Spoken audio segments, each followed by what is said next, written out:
মানুষ যে কেলেও তু পরে থাহে এত কষ্ট করে যে উঠলাম কেউ ভিক্ষা দিবনি।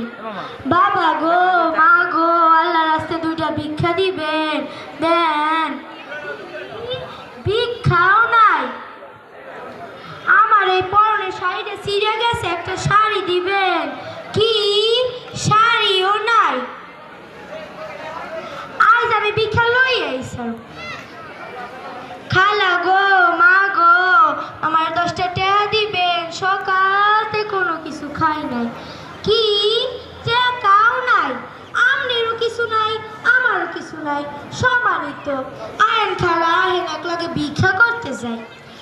ভিক্ষা করা শেষে আমি যে সময় বাড়ি যাওয়ার লাগা বাস স্ট্যান্ডে গেলাম, যাইয়া দেখলাম কি জানেন, সবাই বাসের লগে খাড়াই রয়েছে। আমি করলাম কি, সবাই দেখতে 5টা করে ভিক্ষা লইয়া আমি সিএনজিতে ছেড়ে বাড়ি চলে এলাম, আর ওরা সবাই খাড়াই রইল। পরের দিন আমি যে সময় রাস্তায় খাড়ায় ভিক্ষা করতেছিলাম, আমার এই রোজু ভাইয়া কইলো তোমরা ভিক্ষা ছাড়িয়ে দাও, তোমার মাসে আমি 1000 করে টাকা দিব। আমি ধর্মে আরাম তো আপনার আমার লগে নাইমে পড়ে না, আমি মাসে 5000 করে দিব। ভিক্ষা করতে করতে আমি যে সময় এই জেসমিনা ভাগো বাসায় চলে গেলাম, যে কইলাম কি আভা গো মা গো আল্লাহ রাস্তায় 2টা ভিক্ষা দিবেন। হে আমার হাতে একটা লিপস্টিক ধরা দিল।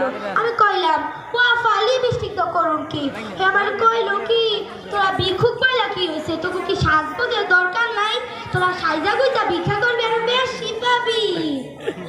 একদিন আমি আমার স্বামী লইয়া ভিক্ষা করতে করতে একটা বড় রেস্টুরেন্টের সামনে চলে গেলাম, যে কইলাম কি জানে স্বামী আমার এই রেস্টুরেন্টে খাবা। হ্যাঁ করো তুমি প্রধানমন্ত্রী তারা চেয়ার বউ না, তুমি ভিক্ষুকের বউ। একদিন আমি ভিক্ষা করতে করতে একটা মেলার মধ্যে পৌঁছে গেলাম, যে দেখলাম কি জানেন হকগুলি পান্তা বাদা আলু ভর্তা খায়। আমি একজন আদারে শিখাইলাম, ও ভাই আপনারা পান্তা বাদা আলু ভর্তা খান কা? আমার কইলো কি জানেন এইটা আমাকে বাপ দাদার ঐতিহ্য। ও বুঝবার পারছি আপনার বাপ দাদা আমাকে বাপ দাদার নাম ফহিনীর পুতা ছিল। অনেক কি দেয় দিই তো, অনেক কি দেয় সর্দি দেয় তো, অনেক কি দেয়। ও জাকাতের শাড়ি দেয়।